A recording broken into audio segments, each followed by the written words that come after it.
Can I ask two questions? One of them is about advice for these guys as accountants, and second questions about marketing, which I think we were talking about before. Mm-hmm. Let's stick off with the accounting one. These guys are all young graduates. They've got no real work experience in the industry. You do use accountants. Mm-hmm. What makes you want to employ someone? What makes you look at a bookkeeper or an accountant and go, yeah, this guy's awesome? Or what makes them, get rid of them, they're rubbish? All right, first of all, work ethic. Turn up to work. Don't get to work late every day and make stupid excuses. If you're going to have a day off, tell people. You know, like I got one girl that was packing. All of a sudden she needed to go to the doctor at 5 o'clock in the morning and she didn't turn up. Now, usually people know they've got to go to the doctor the day before, not at 5 in the morning. So just tell the truth. If you need a day off, just good work ethic is the first thing you look for. You're better off having a person that's not the best, like the most intelligent accountant or picker or packer or bookkeeper or engineer, doesn't matter, as long as they come to work every day and they do their job. Okay, first thing. Secondly, efficiency. People that dawdle one day and then run the next and then dawdle the next day, we like people that are steady, efficient, do their job. And also, not for hiring, but in order to get anywhere in your field, you need to be self-motivated and you need to use your own initiative, because you're worth how much I need to spend with you. So if I don't need to spend much time with you because you're smart enough to figure out what you need to do, you're worth a lot more to me than someone that I've got to say, okay, you've got to do this, and then half an hour later you've got to do that, then you come back to me again and go, what do I do now? And then I'm like, well, you've got to go, all right, go and do that. If you're smart enough to go to work every day, you're organised to see what you need to do for the day, and you get your work done without harassing your employer, you're worth your weight in gold, and you will get promoted. Simple. You're absolutely right. I know I have. I've been doing it for a long time. 100%. Those pickers, I will pay, like I've got this guy here and I'm paying him more because he can come here in the morning, he asks me what we're picking the next day, and he'll even go and have a look himself what's ready, organise the people, know how many people to bring, and get the job done without me having to bust every day. What are you doing? Why are you doing this? Why are you doing that? Go and do that. He knows what he needs to do, he just gets it done. Therefore, I have time to do what I need to do. I don't have to be in the office at 8 o'clock at night doing paperwork because I can do it during the day. So it's worth more to me than someone that I've got to hammer all the time, or spy on with binoculars because they're having to sleep on the job, and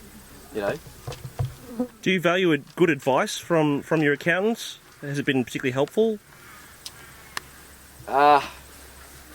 This is a difficult question. Very, very difficult question, because my accountant is unique. I've got I value accounting advice from Philip more than I value it from my accountant, because my accountant is got a very large scale business in Dandenong. But in terms of business advice, he is invaluable. So I do appreciate good advice. Good accounting advice is good as well, because most business owners don't have a clue about accounting of any kind.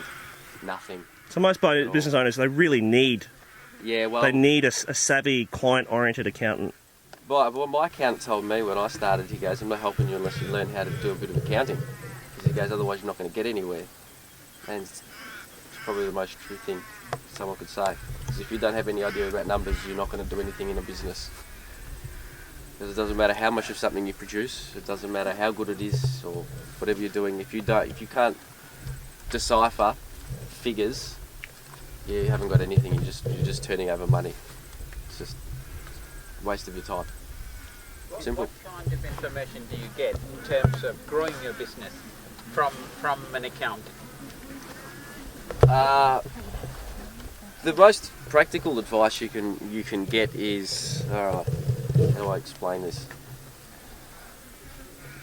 You want to grow your business, don't you? Yeah, basically, the only good advice you can get from a standard accountant is how much money you're making. Because they're rich, they don't actually need to know because they just do this because, and a lot of businesses are the same. You've got guys in their 70s, they've made very good investments. Whether they make money or not is not crucial. Now, when you're a startup business, it's crucial. So there's no point waiting till the end of financial year to see whether you've done well or not. You need to know now. I need to know this week, I need to know next week, I need to know what's happening 2 weeks before I even do it, as best as I can. So therefore, I can't sit at my accountant's office every day. Here it is. Right now, sales reports are very important to me because I need to know how much money I've got coming in for the next few weeks, because we're usually a month behind, and also my expenses. So I need to know what's going out all the time. That's the most important reports for me at this time of year. I don't have too much time to muck around with anything else. I do all the wages myself, so as long as my bookkeeper provides me with what's coming in and what's going out, I can figure out the rest. How frequently does your bookkeeper come in? Every 2 weeks.